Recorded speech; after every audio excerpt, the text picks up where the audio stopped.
so you don't have to worry about resharing anything. Okay, what's going on, everybody? Welcome back to Wolf. It's good to see you all here. Happy Wednesday. Man, we got war happening. We have Trump coming out here, psyching out the whole market multiple times in 1 week.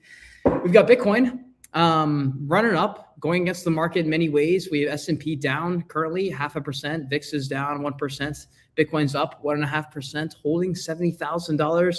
We have Tom Lee coming out saying oil prices being high is good for the stock markets. We have Dennis Porter and many other people in this banking conversation around crypto and this crypto market structure bill, the Clarity Act. We have people talking about it right now. We have bankers saying they're not a fan of it. We have Dennis Porter coming in and saying that the bankers are lobbying heavily against it. A lot of stuff on that front.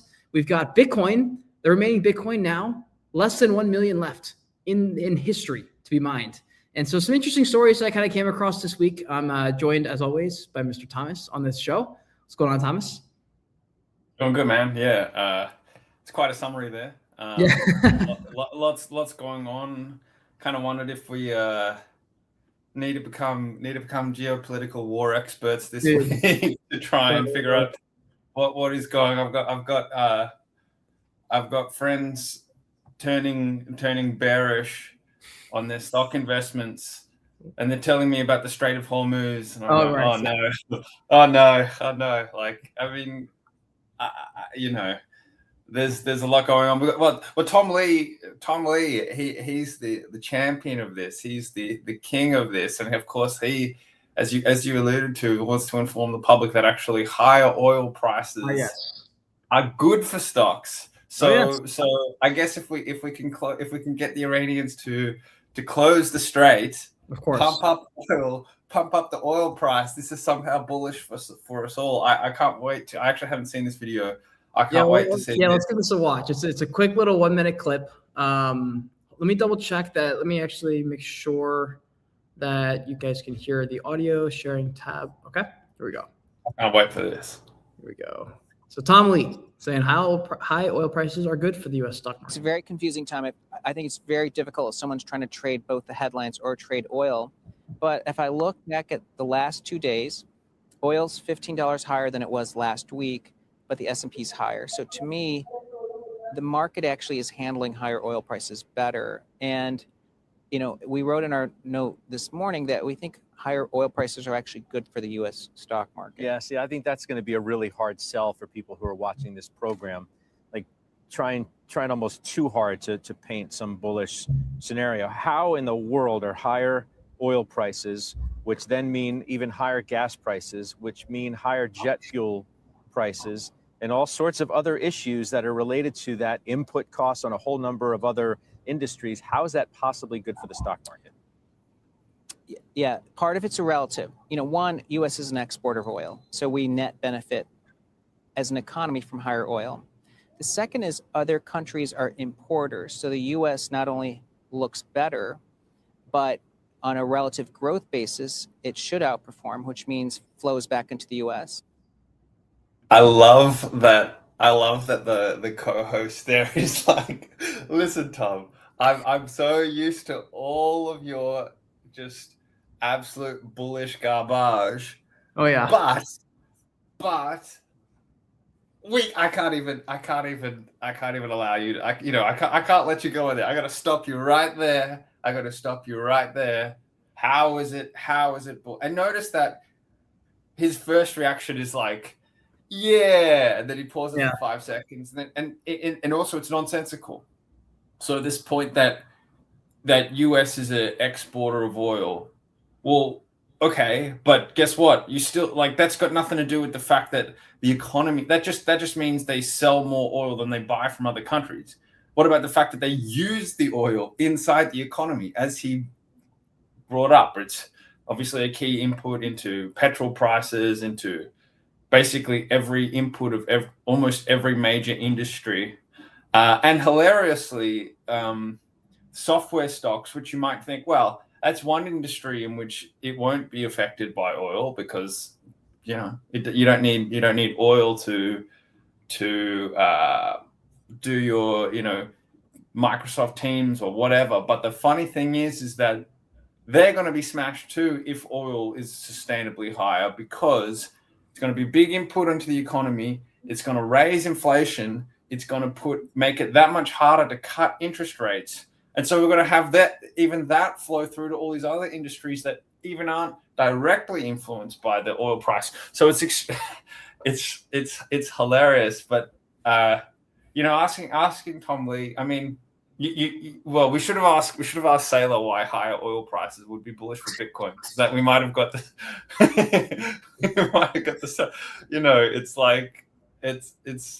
it's like, yeah, I mean, it's silly at this point, but it is. I think to be fair to Tom Lee, maybe you could say, we don't know what the hell is going on. We don't know how long the Strait of Hormuz is going to be closed for. We don't know how long the oil prices are going to be elevated for. And maybe it won't be bad. I mean, like, if Tom Lee went on television and was like, hey, guys, nothing ever happens. Every time there's macro doom and gloom, guess what? It all kind of works out and stocks go higher. That's how this works. Be like, maybe. But it's got products he's trying to sell. It's almost like you're trapped in this hole of like, you must be a perma bull. There must be a bullish take you can spin on. That's why they like having him on too. Like, he was also, I believe this clip as well was at his event. So I think he like extra had to show up type of thing. He's like at the event, probably investors are there and stuff like that. We had a couple guys in the Wolf team who were at that event. So I believe that's what it was. And that's not even the wildest video. Like, dude, there's a couple. Let me play this other one here, because like I don't have too much to add there, honestly, with Tom's video. I don't know how much I can add to that, to be completely honest. But this is an interesting one, because this is related to something that's been kind of all over the timeline in regards to crypto, just in general. All sorts of talk around the Clarity Act, crypto and the crypto market structure bill. And I guess there was a big American Bankers Association conference thing. And they were just talking about crypto and a couple of their panels, and I guess their perspective towards it. There's another clip I'm going to play here in a minute as well with Dennis Porter, who's big in like the Washington, D.C. area, trying to lobby for Bitcoin kind of thing. And so he's deeply involved and entrenched in all this is going on. And so this was an interesting clip, because he mentioned that the bankers are not a big fan. They're lobbying against it pretty aggressively, because, they don't get to really take a piece of it if crypto ends up going through. It's kind of like people saying, XRP is going to take over the world, except why would anyone want them to? There's no incentive to let that happen other than the holders wanting it to happen. So anyways, here's one of the ladies in the banker side of things just talking about how this crypto clarity thing. This is a quote from the video. I know holding payment stablecoin and creating liquidity in that DeFi world, it's all part of the crypto roadmap, but that's not cool. That's not okay. So what she says. So here's the clip. I just would add the ideas and the risks I think we're focused on around holding payment stablecoin are actually quite tied to the DeFi world also. And we don't have, and it's not the right forum to go into decentralized finance and kind of everything that entails. But holding payment stablecoin, creating liquidity in that DeFi world, like that's part of the crypto roadmap. But that's not okay. I just would add the ideas and the risks I think we're focused on. So yeah, not a big fan of these things, I guess. Okay. Let me steelman her argument for you, and I'll give you the best interpretation of what she's saying. I haven't seen the full context of the video. However, consider this. If you put your money in a bank account, your Chase Morgan account or whatever, you are relying on that money to be there when you need it, like an at-call deposit. The idea is, of course, the bank isn't doing any kind of fugazi with your money, right? If they're going to hold it, and yes, that they are taking risks with your money. They're lending it out to borrowers, people that want to buy a house and this sort of thing. But you at least believe that they are operating on a set of rules and a set of regulations, that you have some comfort that they're managing the liquidity of your money and they're not going to lose all your money, or at least you have a belief that when you go back to your bank account to withdraw that money, it's going to be there. Yeah. Now, if you then put that money in and the bank goes, oh yeah, I'm going to YOLO it into, Sam Bankman-Fried's 20% ARR DeFi coin thing, and I'm going to mine, Monkey Coin, and I'm going to do all this kind of stuff at the same time, and I'm going to be yield farming on my like whatever, just any kind of stupid stuff you're doing, and maybe it blows up. Maybe I think she's saying it doesn't really fit in terms of the risk appetite of their customers, which I don't think is a completely outrageous statement. I mean, it's true.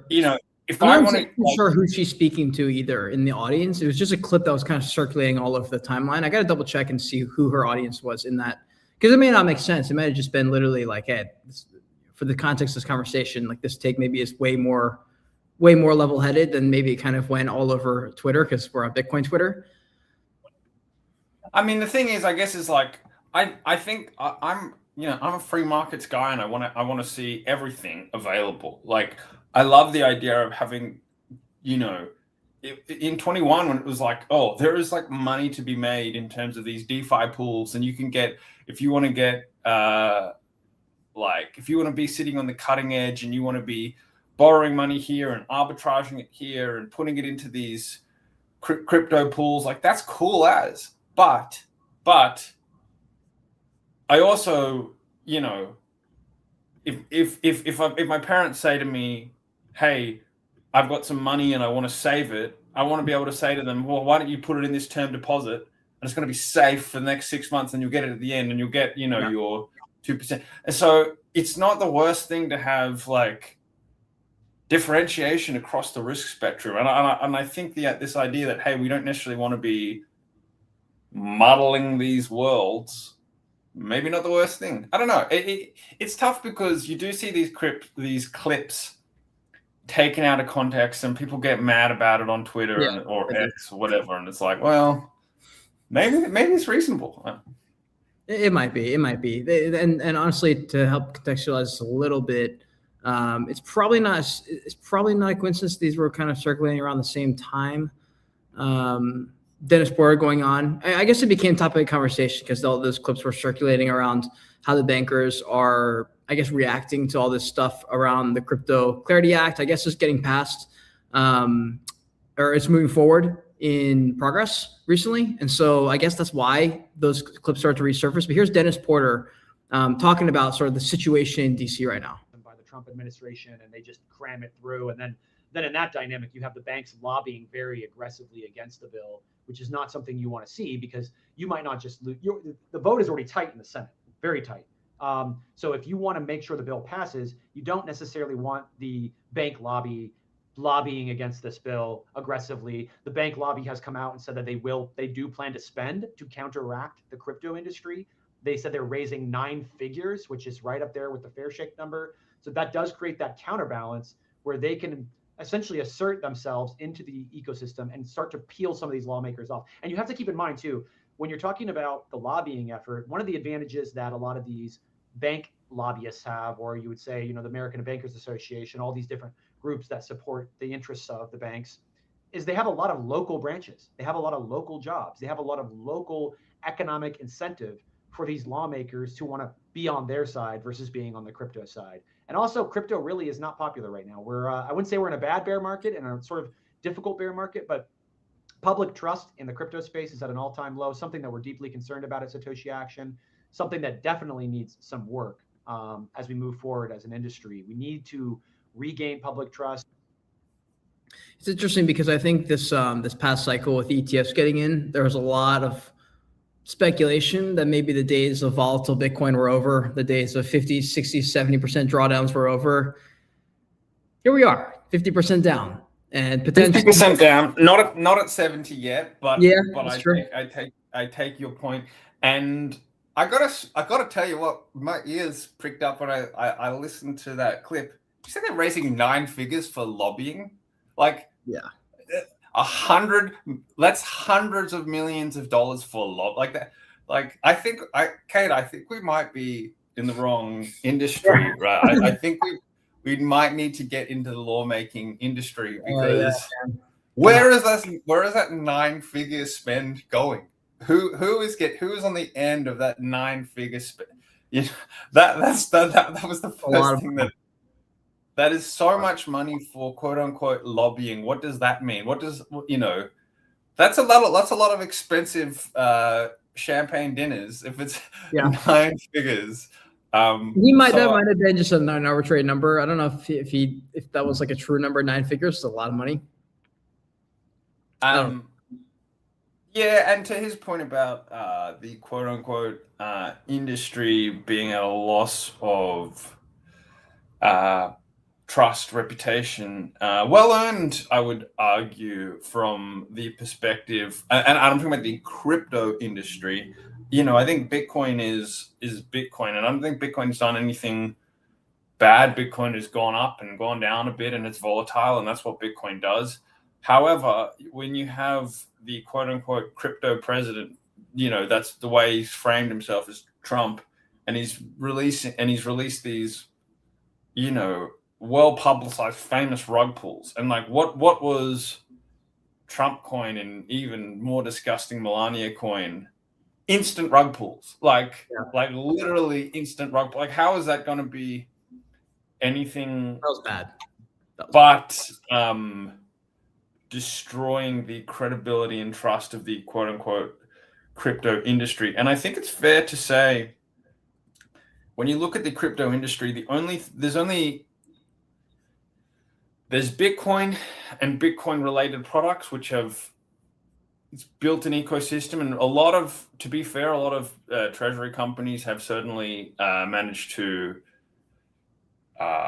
wreck their investors. I think that's fair to say. If you look at what's happened in the last year, although strategy has had a good 5 years, you know, on the whole. But outside of that, when you look at crypto, you go, okay, there's a demand and there's a market for stable coins. Some people, you know, that's finding its use case. Everywhere else, there's nothing in crypto that's actually really delivering for people. And even the stable coins, when you think about it, that's not for US citizens, right? Like, I mean, not real. I mean, yes, in the sense of if you're online and you're using, you know, your crypto portfolio for like, you know, you're a heavy crypto investor and you're just moving in and out of your other crypto assets and you're just like temporarily storing your money in stable coins. But fundamentally, the actual use case of stable coins that is like shown exciting demand is, oh, okay, this is a way to get US dollar infrastructure to Argentinians or other people in other parts of the world that go, hey, I actually prefer a stable coin versus, you know, US dollar stable coin versus my local national currency. But the point is that everyone in America is like, hey, I've already got a bank account. Like, what's that doing for me? Yeah. So I think the quote unquote success or failure of the crypto industry rests on the success or failure of Bitcoin. And I think that Bitcoin, you know, is still very much in position to like be fabulously successful in terms of being a savings account for a high proportion of Americans. If you look at its long track record, it's been amazing. If you look at its past 5 years, which is pretty long as well, to be fair, it hasn't been very good. Not disastrous, but I think also we have to remember that the COVID times were just so insane for so many different ways. And it's not necessarily even like Bitcoin's fault that happened. You had a massive bubble in all assets because of all the money printing that happened in COVID. And it made stupid prices across the board. Yes, stupid prices in Bitcoin, but stupid prices in everything. And, you know, we saw digital images selling for $60 million, right? Wow. So we just an insane period of time. It's still taking a period of time to normalize. I would bet you the next 5 years for Bitcoin so far and away outperformed the last 5 years, just because the last 5 years is coming off this COVID base, and it was just messed everything up. You know, that's certainly what I think is going to happen. But I also think that like the quote unquote success or failure of, you know, the trust of quote unquote crypto is like, well, yeah, how well has Bitcoin gone? And right now, people aren't all that excited about it because the price is not, you know, 70K Bitcoin is okay. You know, if you bought Bitcoin over the last 3 years, you know, if it was 3 years ago, 2 years ago, you're like, yeah, whatever. If you bought Bitcoin a year ago, you're not thrilled about it. Yeah. But also, you know, these things will be determined based on a long period of time. You know, we'll be, and it gets to this other point that I know you wanted to bring up, which is like zooming out here. We got there's now less than 1 million Bitcoin left to be mined. So we're at there's 21 million Bitcoin, 20 million have been mined. There's now 1 million to go. It's going to take another basically 100 years for the next million Bitcoin. Like, it's a long, you know, like what's interesting about Bitcoin is the fact that we'll be talking about it in 30 years time and in 50 years time. And I think that's why it's so easy to be very bullish on Bitcoin, because it's not, you know, the network is so strong. It's not going anywhere. And it's like, in a world where Bitcoin just is 21 million Bitcoin that will ever be, you have to think the prices in the future will be higher than the prices today because the economy is going to be stronger. The Lindy effect of Bitcoin makes it, you know, normalized over time. So while Bitcoin is still kind of new and uncertain, in 30 years time, most of the world will have been born after Bitcoin came. Like, most of the world will be younger than Bitcoin. We haven't quite got that yet, but we're already at that point where, like, for Gen Z, Bitcoin is like, yeah, it's been there their whole life, right? And that's going to be the case for everybody in enough time. So the kind of the newness, uncertainty of it goes away. And as it ages, it just collects this sort of, well, it's not going anywhere. And that is the certainty that comes from that provides security. It's the same reason why gold has the advantage right now, because people buy gold because they're like, hey, 5,000 years history. And you can't fight that in a short period of time. But that argument starts to wash away the longer this goes. So in 30 years time, 20 years time, 10 years time, you have this go, okay, Bitcoin now has got, you know, 25 years history, this kind of stuff that happens. And I think that that will make a difference in the long run. Of course, as well, part of the issue is when you take, you know, over time, you just sort of fight these battles, these FUD battles, right? So 5 years ago, I don't know if you recall, Kay, but the big issue was how much energy the Bitcoin miners were using. It was a huge issue in the Bitcoin ecosystem. Bitcoin's being banned by China. Now it's like a laughable issue because Bitcoin mining is nothing. It's nothing compared to what AI is going to be, right? Yeah, literally, it's nothing. And so that was like the big FUD from 5 years ago. And that has been essentially defeated through time, because now nobody makes the case, nobody makes the argument. It's simply a non-issue. That's one piece of fear, uncertainty, and doubt that's been diminished. But we still have more to face. Bitcoin needs to go through and be battle tested through quantum computing breakthroughs. Oh, dude, that's going to be an arc right there during that. When that saga comes, that's going to be a rough one. Yeah, well, I would argue we might already be in that saga right now, in the sense of that's probably a significant piece of why the price is depressed relative to where it could be. You know, the first time an account gets wrecked from that, it's going to be a freaking circus. Like the first time a big account gets somehow screwed, and it might not even be real. It could be a targeted attack in order to get people scared. Even maybe it's not even something to really be worried about, but it might just be someone who's like able to do it They're able to crack a big public one. Maybe it's even literally like the CIA or like an inside operation to sort of like screw people out of their positions, knowing that they're going to run scared, knowing that they're going to panic. They're going to move, like imagine like a whale. Because, like in those whale tracker wallets, it'll be like so-and-so moved X amount and everyone's like, oh my God, they sold. Another Bitcoin OG sold. But really they just moved money around. They weren't actually selling. I think it's good. We're going to have a couple of those cascades, dude. I could see some big, like people talk about those God candles, $10,000, $20,000 candles, dude. In that time, I could totally see us having some wild price action. Look, I completely agree. That's a very plausible situation. Equally, there's a whole bunch of other things that could happen that might change things. I mean, we might have. Well, first of all, there might be technology that comes out that makes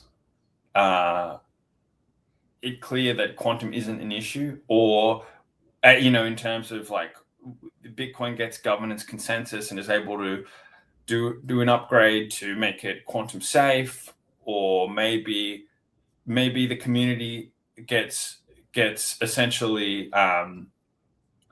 clarity that actually quantum isn't really a threat, because right, it's all very theoretical, right? It's not like there's no quantum computing today that's cracking like the highest number. You can look this up. It's actually hilarious. The highest number that a quantum computer has ever factorized is 21. Like if I said that like nobody will believe me, but like go ask like ChatGPT, what's the highest number a quantum computer has ever factorized? Like it's stupid. You got 10, your smart 10-year-old has done better than that. But the point is it's all very theoretical, right? They've never actually accomplished anything, but in theory they might in the future. But the point is that we might yet get consensus that this actually isn't an issue in the future. I don't know. Like it's really hard to tell. Of course, there's so many different things that could happen that we never would have predicted in the first place, right? So the point is that like there will be a Lindy effect with Bitcoin to get that sort of higher consensus trust over time. But I mean, look, it's interesting as well. Certainly the Clarity Act and all this stuff is like building. It's like normalizing it for industry, for government. All the kind of stuff that you would need to see in order for Bitcoin adoption, or to feel like a sense that Bitcoin adoption is spreading. There's a really good clip here I want to play of Gary. We did a podcast with him a little while ago, and he was kind of talking about this sort of thing of like what it's going to take for Bitcoin.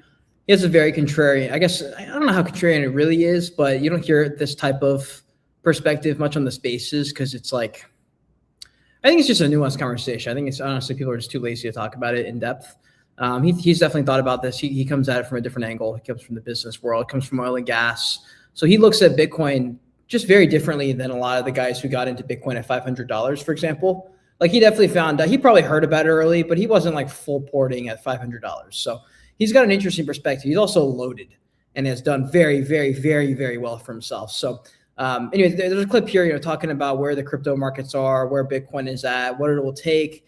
He actually doesn't think we need a Bitcoin strategic reserve. He thinks it's a pipe dream. He even said, like that idea just isn't the move.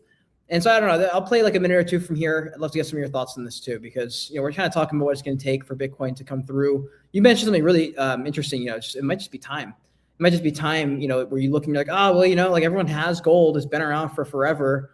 That's basically the reason anyone holds it. Like 99 times out of 10, you're not going to find anyone who can talk past that. So it's an interesting idea. So here's Gary. We're in the first inning, man. We're in the first inning, and we do not need a strategic Bitcoin reserve. That is not my thesis for being super long Bitcoin. Yeah. I don't give a fuck about the SBR. The U.S. Strategic Bitcoin Reserve is a pipe dream. We don't need it. It's not going to happen. It will let you down. And it would be insane for the United States government to put Bitcoin into the strategic reserve, assuming that's the only thing. It'll be gold, silver, and who knows what, okay? But we'll be lucky to get into a piece of it. It's all we deserve right now, guys. We're nothing. We're a tiny little market. And quit behaving with the arrogance and the hubris that we've made it. We are nothing right now. And gold and silver are showing you that. People are not plowing all this money into Bitcoin. It's too small. It's too small, but it's okay. It's 17 years old, man. Yeah. Okay, there was a time, Natural Gas Clearinghouse, I couldn't do certain deals. I can't do a $400 million deal, dude. It's too big for us. It killed me, man. Wow. Okay, so what did I have to do? I had to go focus on $200 million deal. By the way, you know, I'm in college. I finished college. See, that's like the main bulk of that clip I thought was interesting. But it kind of goes right along with what you were saying a second ago. Yeah. I mean, I think we come from the same position, although I do think it's interesting that he says, you know, but Bitcoin's too small, but then he says, well, silver. I mean, Bitcoin had a bigger market cap than silver, That's a good point. It did for a little bit. That's a good point. It genuinely did. So like this idea that Bitcoin's too silver, you know, Bitcoin too small, silver's not. It's like, yeah. Don't know if I completely buy that. I agree. Well, I think first of all, he's right about we're not going to get a strategic Bitcoin reserve. At least it seems really unlikely, considering that if anyone was going to do it, it was probably going to be Trump, and he's not doing it. And I'll tell you what, if a Democrat gets in next, they're definitely not doing it. And good point. You know, maybe the next Republican, it depends on, you know, that's kind of interesting. It depends on what school of Republican comes in. You know, there's a lot of potential candidates coming up. JD Vance is a little bit more crypto adjacent than some of the other ones, like a Marco Rubio, say. I think JD Vance would be much more likely to pursue a Bitcoin reserve than. It just doesn't seem like it's a priority. Like it doesn't. It's just like it's nowhere on their docket as a priority. Like unless Bitcoin was just running and just eclipsing every single level, it just blew. It didn't even care about, you know, retesting supports. It just kept going up, and then it was just shoved in everyone's face. Maybe they throw it in there just because everyone's telling them to. But you know, it's kind of like opposite. Like when the Bitcoin price retracts, everyone sort of just loses interest, even though that would be the time to get in. So it kind of shows who really cares. Who's actually about the upset and who's really just here for like the announcements and stuff, you know? Sure, but also what's priority is so like ephemeral. It's really at a point in time, and it goes and comes. I mean, we all remember Doge. They were going to cut the deficit. That was like a 3-week period where they had religion about cutting the deficit, and then it was like, actually, no, we're not doing that. And then fast forward to now, and by the way, we want to increase U.S. military spend from 1 to 1.5 trillion. And, you know, yeah, if we have like a couple of $1 trillion deficit, whatever, if it's 2.5, 3, whatever, it's all fuzzy money anyway. The point is that they don't have religion about Bitcoin now. We get that. But equally, there is like an economic cliff coming because of the fact that, you know, the dynamic where, as much as the politicians want to pretend like you can just run a deficit and debt and run a high deficit and increase the debt forever, you know, there's the old, the famous saying, like I think it's like Simon's economic law, which is like something that cannot go on forever won't go on forever. And the idea that, and you can't run a significant deficit like this forever. It will actually, you have a debt crisis. Like that's just a law, as an economic law, because you have ever increasing interest rate payments as a proportion of your revenue. Like you know, eventually what will happen is the interest payments get more. You owe more in interest than the actual tax revenues you're bringing in. Like that's just math. That's just numbers. And so the point is that, and I'm not saying that's like going to happen, you know, next year or whatever, but at the same time, that is coming. And the funny thing is that go back and look at, there are Bitcoiners. It's really cool. Like one of the cool pieces of Twitter history, and I really hope that they get this right and they allow people to continue searching X. I think it's really important that we can look back at what people were posting many years ago. You know, sometimes the search database isn't very good. And I know I'm going off on a tangent here, but the point is that you can go back and find what Bitcoiners were saying in 2015, 2016, 2017. And there are prominent Bitcoiners talking about how, oh, US has just hit $18 trillion of debt, just hit $20 trillion of debt. Well, now it's at 40. Now it's at 40. And by the way, they don't want to, like, you know, maybe you want to say, well, you know, 40 is not the point where it all, like, okay, but it's not, like, I can tell you right now, it's not going, it's going up, and Bitcoin is this error term. And if it gets to 80, it looks like this is where it's going, give it another 15 years, like, just based on the growth rate of growth. And 80, by the way, is like maybe not 15 years away, it might be 7 years away, right? Like, it's not, it's exponential. If we run into wars, if we run into unexpected expenses, it's going to have a steady rate of growth if everything goes. When we run into unexpected expenses, dude, it's going to happen. Yeah. Yeah. Like, they can keep pushing that can down the road infinitely, it seems like. Well, the point is that, like, you know, there would have to be something so I mean, look, you know, the hope and a prayer for the US government is like the AI comes along and suddenly GDP is growing at 10% a year, something stupid, because and I guess it's possible, right? If there's some kind of like Hail Mary prayer, you know, way to increase revenues so substantially, maybe you get out of this debt issue. But probably more likely what happens is that eventually you need to essentially you can't pay off your debt any other way than printing the money, which is fine, but you're going to print the money, and then that's going to result in a much higher Bitcoin price. And that's kind of it's a very basic thesis, but it's certainly proven correct in the long arc of Bitcoin. And there's nobody that has any real answer other than, you know, yeah, but quantum, that can really give any kind of reason why that wouldn't play out. And by the way, if it is quantum that happens, that is an issue for Bitcoin. All that means is that gold will be you know, if it doesn't work for Bitcoin, it will be gold. And maybe like housing as well. I mean, certainly housing has seen a lot of that asset price inflation over the last few decades, and that might continue. Stocks will rise. I mean, that's why I guess we do these kind of like investment. That's why we're talking about investing in this sort of thing, because fundamentally, you know, by its nature, the nature of the economy is it is actually very bullish. Is a sort of an underlying current, just on a dollar basis. It's all the nominal, you know, nominal number of digital of dollar units is going up, and so is the price for everything fundamentally. Definitely. You know, I want to just to change gears a little bit. I know we want to talk a little bit about STRC, the MSTR ecosystem a little bit, some of these treasury plays in relation to Bitcoin. STRC's come up a lot in our spaces recently, and some of the people who come on and talk about it must be getting paid or something. Something's off about it.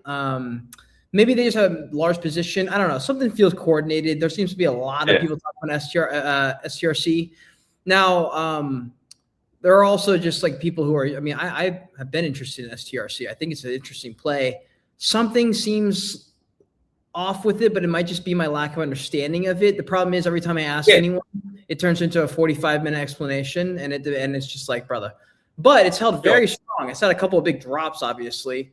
Nothing crazy, but like it's held pretty stable while Bitcoin and MSTR have bled. And it's let's talk about it. But yeah, so let's talk about it. So on a basic level, the purpose of the product is it's meant to stay at $100 price. Like if it's working, if it's functioning properly, it should operate within a band around $100. He wants the idea is that it's a stable fixed price. And how does Michael Saylor and Strategy keep the price fixed?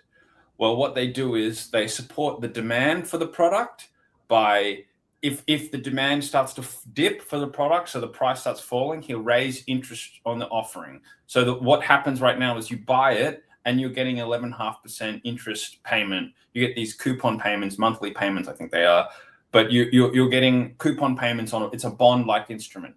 Mm-hmm. If demand starts to fade for this product, he will raise the rates, and next month's payment won't be 11.5%, it'll be 12% or 13% or whatever demand level whatever interest rate he needs to offer to keep demand high enough to sustain that $100 price.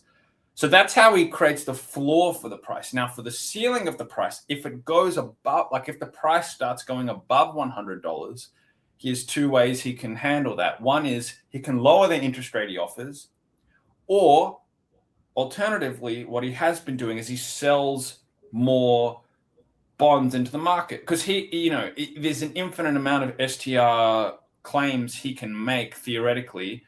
Well, we can get to that, but he can just print these, he can sell more, basically increase the supply of them.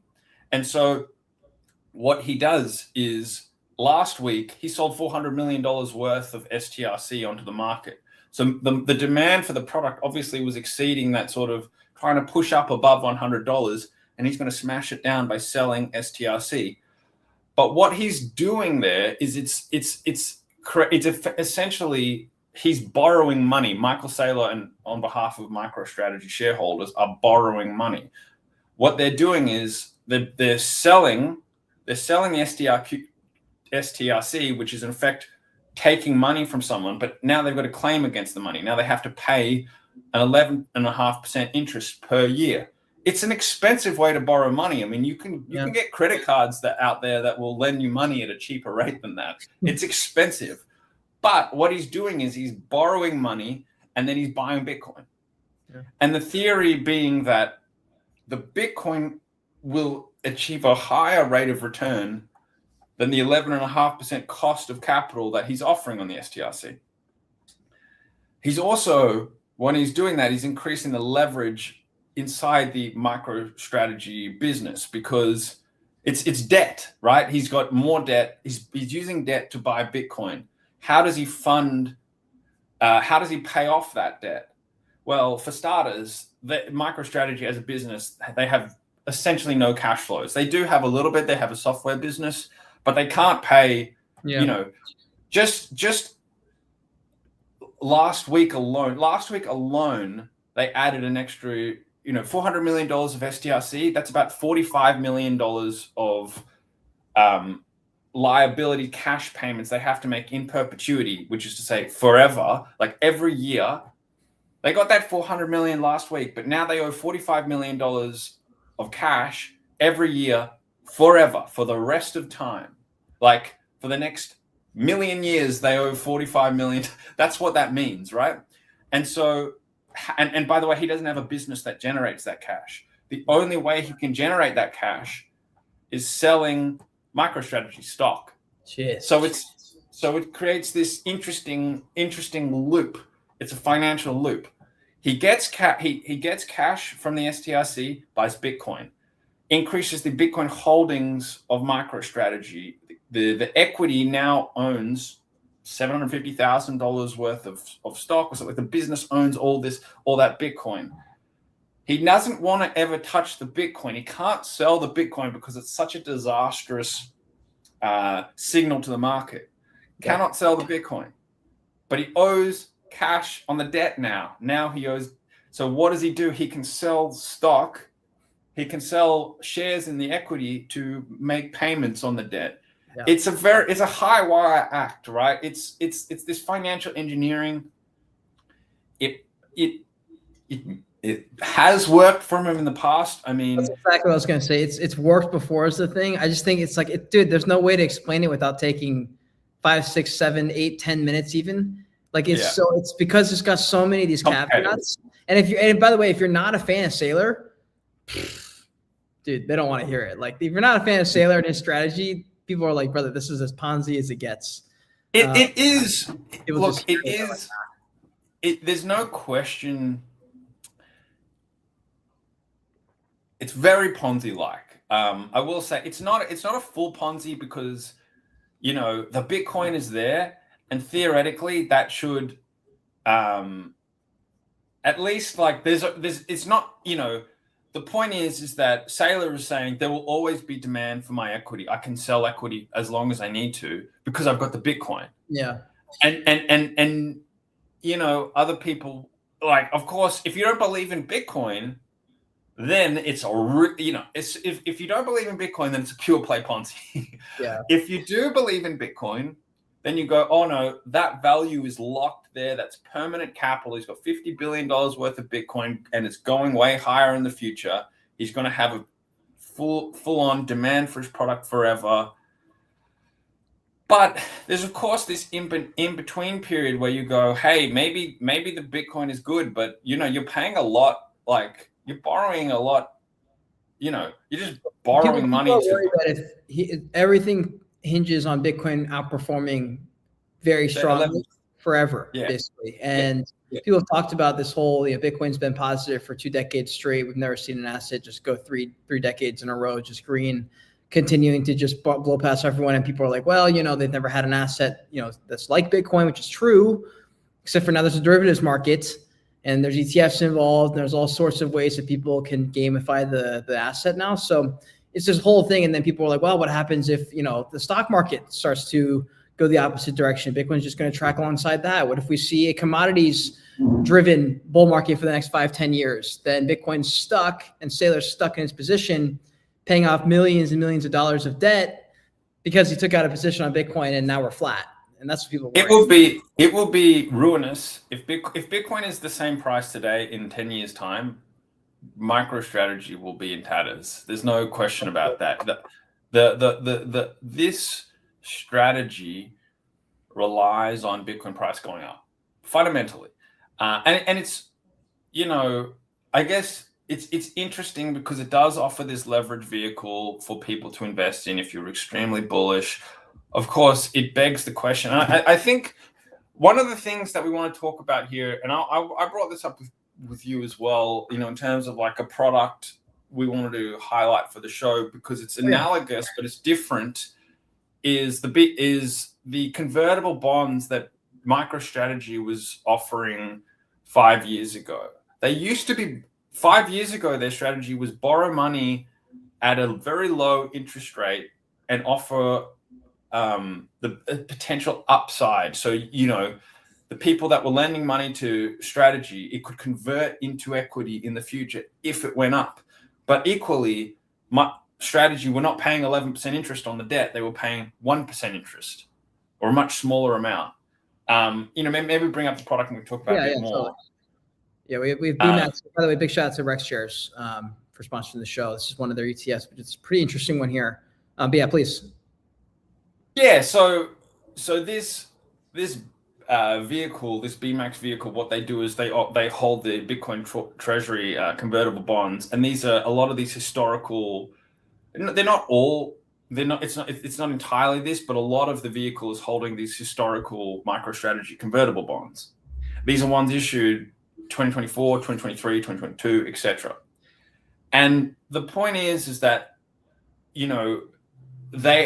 what's interesting about these bonds is that they have the upside MicroStrategy's convertible equity, which is to say, if MicroStrategy does extremely well, they tend to go, they will capture that upside. Like in a world where Bitcoin is up 100%, these, historically speaking, these bonds have done kind of similar type of performance. Maybe they don't go up 100%, maybe they go up 80% or whatever, but they have that kind of upside. And equally, they don't get as smashed on the downside because they're higher up in the capital stack. They are debt.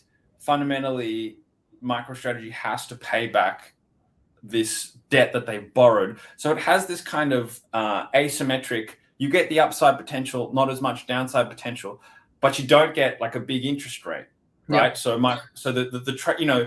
In finance, you can't get everything. You can't get without the downside, with the upside and a big fat coupon along the way. Nobody's going to offer that. You have to pick what you want. So this gets you some upside, less downside, but you're not getting the interest rate. Whereas now, strategies offered a completely different product in this STRC, and I think what a lot of people are confusing is they're sort of going, you know, this is like last cycle where they had these debt instruments and everything worked out great and yada, yada, yada. But I think it's worth pointing out the debt that strategy hold is fundamentally different today than what it was 5 years ago. 5 years ago, it was this stuff, and this stuff was working. But today, it's something completely different, and it's not clear it's going to work in the same way. And so maybe you take it from there, but that's the point.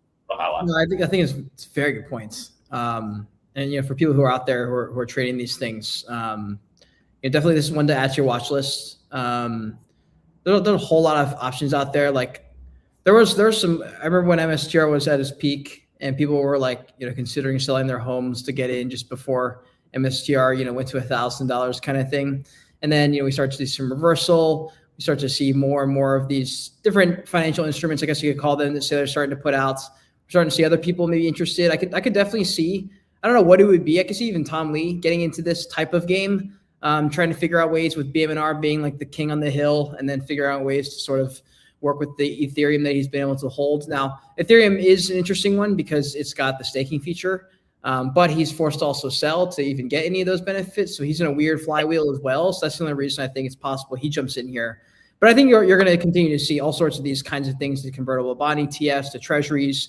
Those are definitely not going to stop. I mean, there's one in the Hype ecosystem for the Hyperion is out there stacking Hype because that crypto ecosystem is doing very well, and so I think this trend will probably continue on.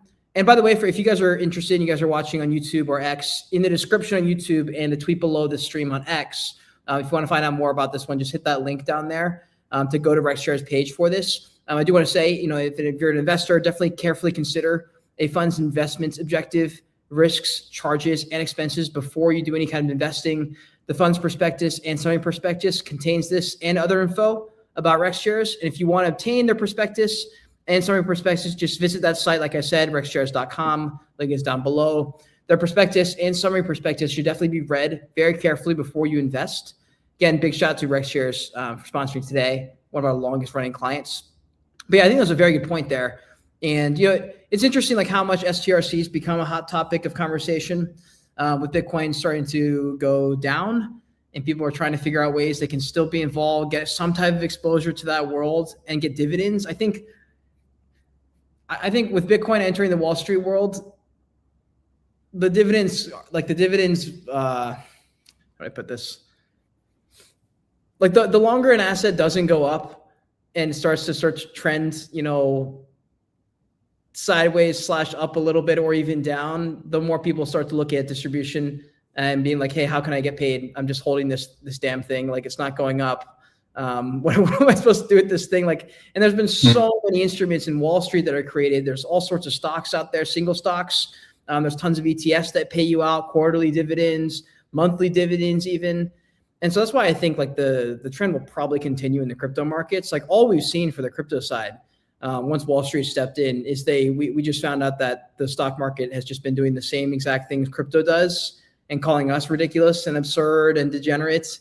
And we look at Wall Street and they just have fancy words and black ties behind it and nice shoes. They're doing all the same kinds of things, Well, what's interesting is that I think one of them, like GameStop, people don't really talk about this, but they're essentially running like a micro strategy, except that they just put the money in like term deposits. So it's a very odd thing, because if you look at GameStop, they had this huge hype for all these reasons, historical reasons going back over the last 5 years, these different hype cycles. And every time that happened, the CEO sold tons of equity and was able to. So see if you can pull up the market cap of it, because what's interesting about I'll pull it somewhere else. I think it's next to that price chart. You should be able to click on market cap. Oh no, you're right.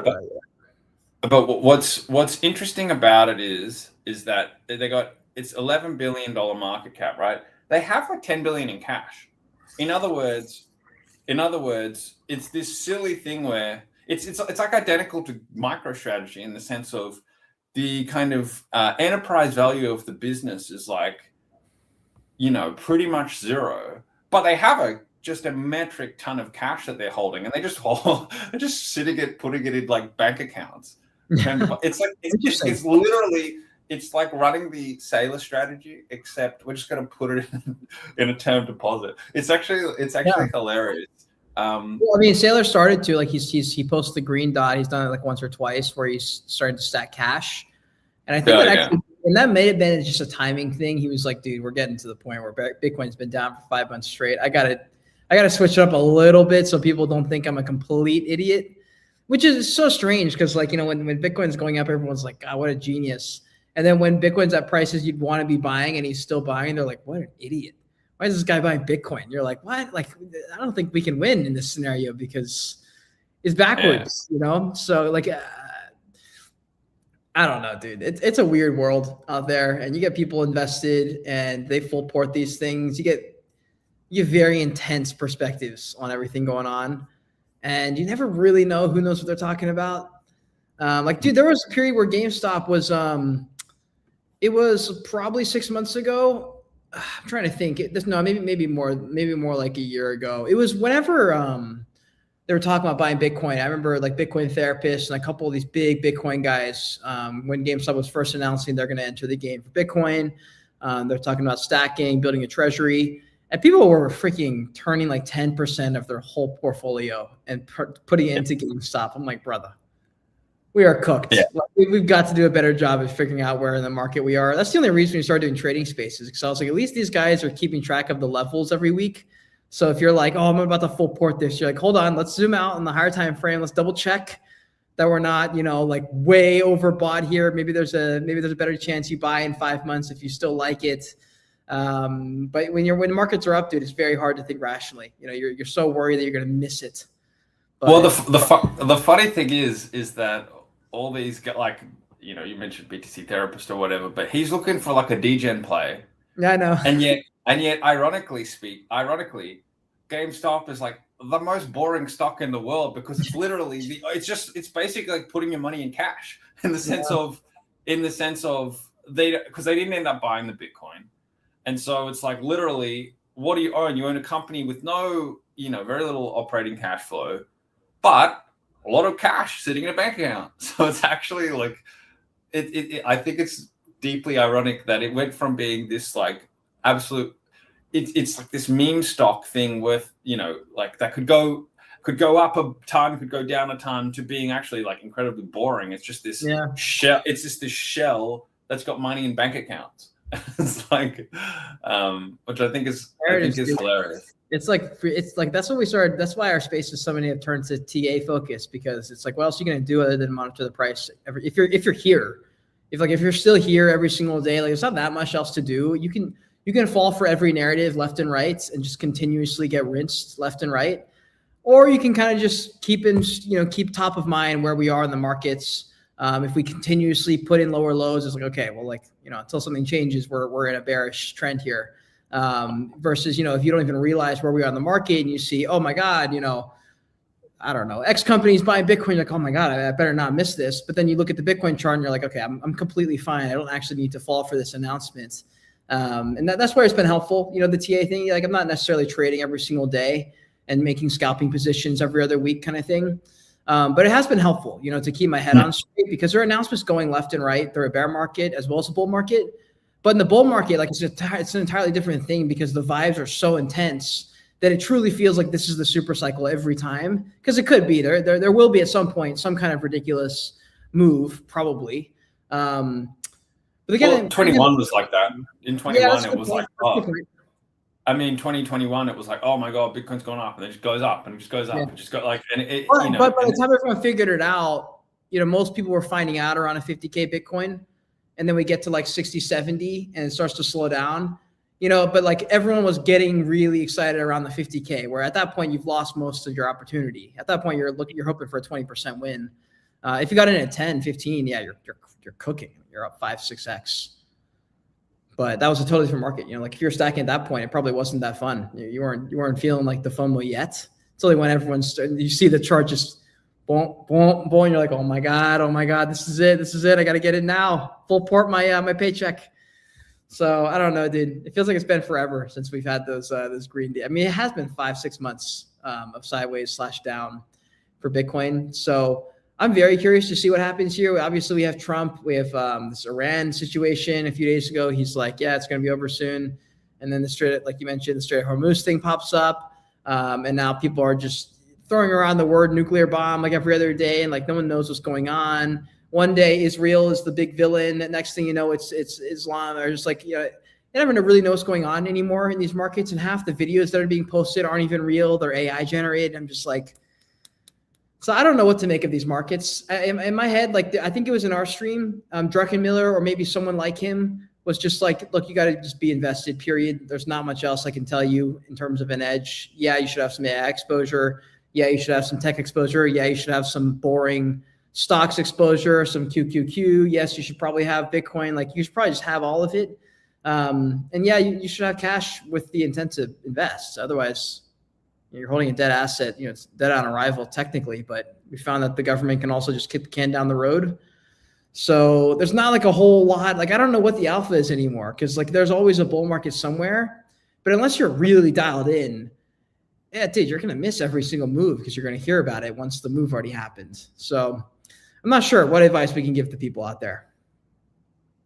Well, I mean, I think that what you did say there was good, which is if you don't have a great a great idea, a diversified portfolio is the way to go. I mean, and it's generally speaking, like think about how well the stock market has done in this kind of shaky period over the last 6 months, and yet actually stocks are like more or less at all-time high. Like it's incredible strength actually in the face of, you know, when you compare it to say Bitcoin getting its, you know, face just smashed in down 40-50% and stocks are at all-time high. Like that's impressive, but that's the power of having this kind of diversified exposure where, you know, you've got your winners in there. Like you're always going to have the AI or when it's not AI's turn, you'll have other company, you know, maybe this, you know, to Tom Lee's point, you know, there's been the shakiness of the market, but, you know, when oil goes up, there are certainly going to be some winners out of that, right? And if you've got the index,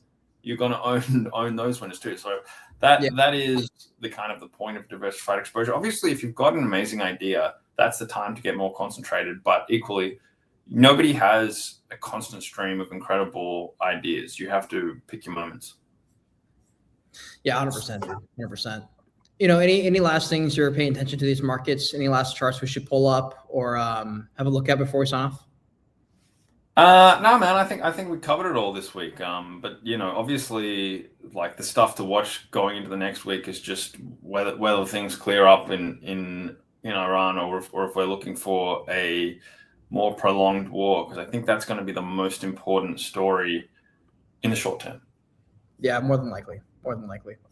Look, guys, a bunch of things to pay attention to. Hopefully you learned something in this stream. Again, if you want to find out about those that Rex Jersey ETF as well, again, that link is down below on the stream. If you're on YouTube, in the description, on X in the link, the tweet below this, the stream link.